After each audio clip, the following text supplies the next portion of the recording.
देख सकते हैं आप, यहाँ छत्तीसगढ़ में हमें यहाँ पर विवाह में आए हैं। तो देख सकते हैं आप, इनको सेविंग किया जा रहा है।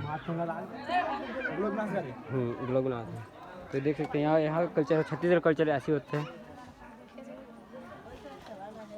तो देख सकते हैं उस तरह के साथ इन लोग शेव कर रहे हैं जो दूल्हे को। और देख सकते हैं यहाँ जो गांव वाले हैं और रिश्तेदार उधर खड़े हैं। ये हमारा भतीजा है। बाकी देख सकते हैं इधर का कल्चर ऐसे होता है। इसको अब यहाँ तीन शादी को 3 दिन है और इधर हल्दी वल्दी लगाए हैं। देखो हमार माल आही तक न हाबो ये ला उसने थोड़ी पूरा बना दे में से बाहर ठाकुर है। हवन के मन ढड़ा ठीक है ना तय वो कहानी तय बंद करना दो तोला कौन कहा थे गुठिया दिला है क्या